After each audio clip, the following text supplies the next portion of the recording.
శ్రీమాత్రే నమః శ్రీ గురుభ్యో నమః. ఇప్పటి వరకు మనము ప్రతి నెల మాస ఫలితాలు చెప్పుకుంటూ ఉన్నాం. అందులో భాగంగా ప్రతి మాసంలో మనకు విశేషంగా కొన్ని యోగాలు వచ్చాయి.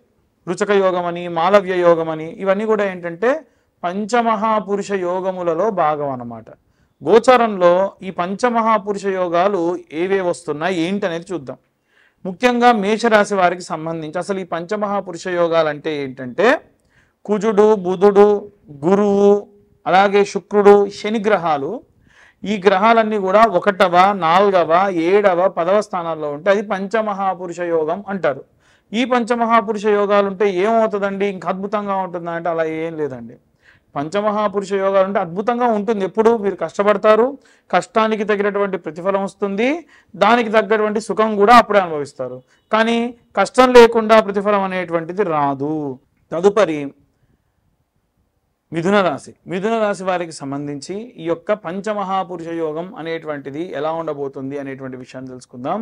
పంచమహాపురుష యోగాల్లో భాగంగా కుజుడు కానీ, బుధుడు కానీ, గురువు కానీ, శుక్రుడు కానీ లేదా శనిగ్రహం 1వ, 4వ, 7వ, 10వ స్థానాల్లో సంచారం చేస్తేనే అది లాభిస్తుంది. ఇప్పుడు ఇక్కడ చూడండి, మిథునంలోకి గురువు స్వక్షేత్రంలోకి వచ్చేస్తూ ఉన్నాడు. ఎప్పుడు 8వ తారీఖు తర్వాతకి. అప్పుడు అది ఈ యొక్క గురు సంబంధితమైనటువంటి పంచమహాపురుష యోగాల్లో ఒకటిగా భావించవచ్చు. 8వ తారీఖు తర్వాతకి ఏవైనా చేసిన పనులు సక్సెస్ అవ్వచ్చు. 3వ స్థానంలో గనక కేతుగ్రహ సంచారం ఉన్న కారణం చేత మీరు ఒకటి మాట్లాడితే అవతల వాళ్ళు ఇంకోటి అర్థం చేసుకోవడం, మిస్కమ్యూనికేషన్ అయ్యేటువంటి అవకాశం ఉంది. 6వ స్థానంలో గనక చూసుకున్నట్టయితే గ్రహ సంచారాల్లో భాగంగా సూర్యుడు, బుధుడు, కుజగ్రహ సంచారాలు చేయడం వలన సూర్యుడు కానీ, బుధుడు కానీ, కుజుడు కానీ 6వ స్థానంలో మీరు ఇన్డిసిప్లిన్గా ఉన్న వాళ్ళు డిసిప్లిన్గా ఉండడం, టైం టు టైం పనులు చేసుకోవడం, ఇవన్నీ కూడా జరగవచ్చు. పంచమంలో ఉన్నటువంటి శుక్రగ్రహ సంచారం వలన విశేషంగా ప్రేమించి వివాహం చేసుకోవాలి అనుకునేటువంటి వారికి లాభించవచ్చు. అలాగే నవమంలో ఉన్నటువంటి శని, దశమంలో ఉన్నటువంటి రాహు వల్ల కూడా విశేషమైనటువంటి ఇబ్బందికరమైనటువంటి వాతావరణాల్లోనే మీరు ఉండేటువంటి అవకాశం ఉంది. ఒక మనిషిని నమ్మి డబ్బు ఇవ్వడము, ఒక మనిషిని నమ్మి ఏదైనా పని అప్పగించడము, ఆ పనిలో విపరీతమైనటువంటి ఇబ్బందులు కలగడం లాంటివి కూడా ఈ రాశి వారికి జరగచ్చు. ఓవరాల్గా చూసుకుంటే ఈ యొక్క మిథున రాశి వారికి సంబంధించి విశేషమైనటువంటి లాభాలు ఉన్నప్పటికీ ఈ గ్రహ సంచారాలు, శని రాహు గ్రహ సంచారాల వలన మీకు ఏవైనా కాస్త ఇబ్బంది ఎక్కువగా వచ్చేటువంటి అవకాశం కల్పిస్తూ ఉంది. కాబట్టి ఈ యొక్క రాశి వారు విశేషంగా ఏ మంత్రం చదవాలి, ఏ రెమెడీస్ తీసుకోవాలి అనేటువంటి విషయాన్ని ఇప్పుడు మనం తెలుసుకుందాం. ఇప్పటి వరకు మనం ఈ రాశి వారికి సంబంధించి గోచారంలో భాగంగా పంచమహాపురుష యోగాల్లో ఏ యోగం ఉంది అనేటువంటి విషయాన్ని మనం డిస్కస్ చేసుకున్నాం.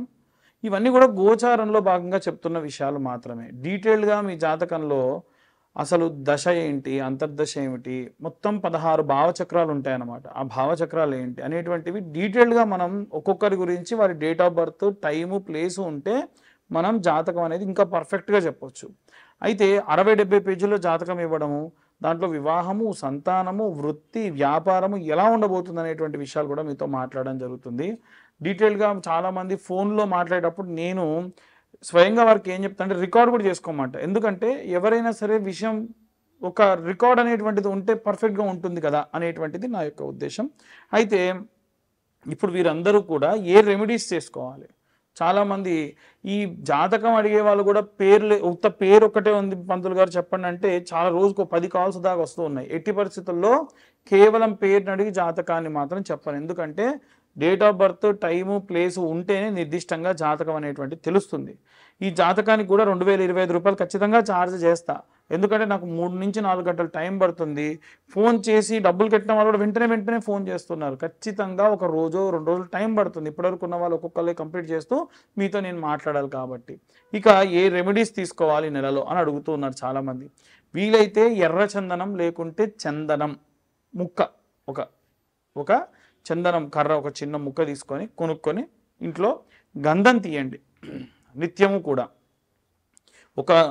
కొన్ని మనం నీళ్లు పోసి గంధం సానరాయి మీద గంధం తీసి సగభాగం ఒక గిన్నెలోకి తీసుకొని మిగిలిన సగభాగం రాగి చెంబులో వేసుకొని నీళ్లు పోసుకొని మీ ఇంటి నుంచి ఎక్కడైనా దగ్గరలో దేవాలయంలో రావి చెట్టు, వేప చెట్టు ఉంటే అక్కడికి కాళ్ళకు చెప్పులు లేకుండా పొద్దున్నే స్నానం చేసిన తర్వాతకి ఎటువంటి అల్పాహారం స్వీకరించకుండా ద్రవ పదార్థాలు మాత్రమే తీసుకొని వెళ్ళండి. ఆంజనేయ స్వామి గుళ్ళో గనక ఈ రావి చెట్టు వేప చెట్టు ఉంటే ఇంకా మంచిది.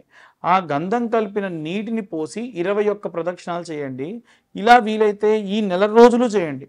దాని వలన ఏంటంటే నరఘోష నరపీడితములతో పాటుగా విశేషంగా ఏవైనా ఇబ్బందులు వచ్చినా, కష్టాలు వచ్చినా, ఏవైనా సరే మీకు ఏదైనా పని పెండింగ్లో ఉన్నా మీరు ఈ గుడికి బయలుదేరినప్పటి నుండి ప్రదక్షిణాలు పూర్తయ్యేంత వరకు ఎవరితో మాట్లాడకుండా ఉండాలి.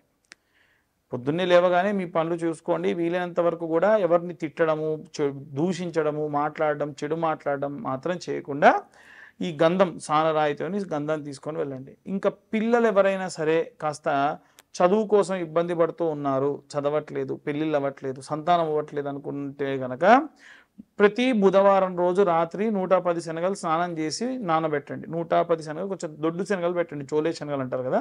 మరుసటి రోజు ఉదయాన్నే ఈ యొక్క శనగల్ని సూది దారంతో గుచ్చండి. స్నానం చేసిన తర్వాతకి ఉదయం 7:32 లోపు నవగ్రహాల గుడికి వెళ్ళి ఆ గుళ్ళో ఎడమవైపు ఉన్నటువంటి మధ్యలో ఉన్నటువంటి బృహస్పతి గ్రహం మెడలో వేసేసేయండి.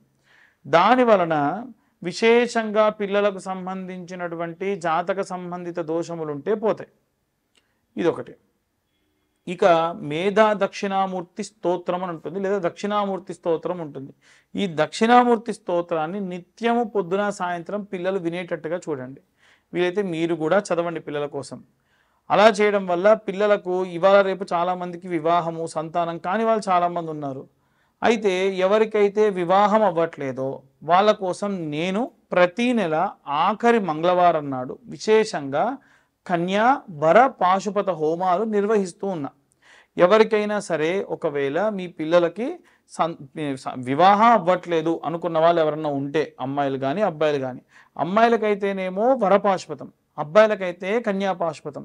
ఏంటి పాశుపతం అంటే చక్కెర తీసుకొని స్వామివారి పైన అభిషేకం చేస్తూ ఉంటాం. ఏది రుద్రం చదువుతూ సంపుటీకరణ మంత్రం చదువుతూ విశేషంగా చేస్తాం. ఆ తర్వాతకి మళ్ళీ హోమం చేస్తారు. హోమం చేసేటప్పుడు ఈ పూజ చేసిన చక్కెర కొంచెం తీసి అందులో కలిపి హోమద్రవ్యంలో కలిపి హోమంలో వేయడం జరుగుతుంది. ఇలా పూజ చేయడం వలన విశేషంగా వివాహం కాని వారికి వివాహం అవుతుంది. మొత్తం 380 రకాల పాశుపతాలు ఉంటాయి. దాంట్లో ఆరోగ్య పాశుపతం, సంతాన పాశుపతం, కన్యా పాశుపతం, వర పాశుపతం ఇలా ఉంటాయి. కానీ నేను మాత్రం వర కన్యా పాశుపతాలు చేస్తూ ఉన్నా. లేదు ఇంకేదన్నా మీకు ఆరోగ్య సమస్యలు ఉండి ఆ రకమైనటువంటివి చేయించుకోవాలంటే కూడా కింద ఉన్న నెంబర్కు కాంటాక్ట్ చేయొచ్చు. జాతక సంబంధిత అలాగే ఈ యొక్క వ్యవహార సంబంధిత విషయాలు ఇవే కాకుండా అమావాస్య, ప్రతి అమావాస్యకి కూడా వాంఛిత కామ్య సిద్ధ్యర్థం ఏవైనా మీ కోరికలు ఉంటే కోరికలు తీరడానికి పేపర్ మీద 21 మార్లు మీ కోరికను రాసి హోమం జరిగే స్థలానికి వస్తే, హోమం అంతా జరిగేటప్పుడు ఎవరూ కూర్చోరు, ఎంతమంది వచ్చినా మీ గోత్రనామాలు చదివి గణపతి హోమం, నవగ్రహ హోమం ఇలా చేస్తాం. వాంఛిత కామ్య సిద్ధ్యర్థం ప్రత్యేక మంత్రం చదివేటప్పుడు అందరినీ వచ్చి నిల్చోమని ఆ నెయ్యిలో ముంచి ఆ పేపర్ని వేయమని చెప్తా. ఆ మంత్రం 21 మార్లు మంత్రం చెప్తా. 21 మార్లు ప్రతి ఒక్కరికి కూడా మంత్రం చెప్పినప్పుడు ఆ కోరికలు అలా ముంచి ఆ నెయ్యిలో ఆ హోమంలో వేసేయాలి. ఇలా చేయడం వల్ల ఏవైనా కోరికలు, బలమైన కోరికలు ఉండి ధర్మబద్ధమైన కోరికలు ఉంటే ఆ కోరికలు నెరవేరుతాయి. ఇవి మాకు చెప్పాల్సిన అవసరం లేదు, మీరే రాసి తెచ్చేసుకోవచ్చు. లేదు ఒకవేళ మేము ఎక్కడో ఉన్నామండి మా కోసం మీరు హోమం చేయండి అంటే వీడియో కాల్ లైవ్లో పెట్టి మంత్రం చదివేటప్పుడు చెప్తాను. అప్పుడు 21 మార్లు మీ కోరికను ప్రింట్ చేస్తాను. నేను చూడను, అది ఏంటో కూడా చూడండి, డైరెక్ట్ ప్రింట్ కొట్టించేసి ఆ ప్రింట్ను అలాగే నేనే నెయ్యిలో ముంచి వేస్తాను. అప్పుడు మీకు వీడియో కాల్లో కూడా చేయడం జరుగుతుంది. ఇలా ఎవరికైనా ఉంటే కూడా ప్రతి అమావాస్య రోజు కూడా చేయడం జరుగుతుంది. ఆసక్తి కలవారు కాంటాక్ట్ చేయొచ్చు. సర్వే జన సుఖినో భవంతు. స్వస్తి.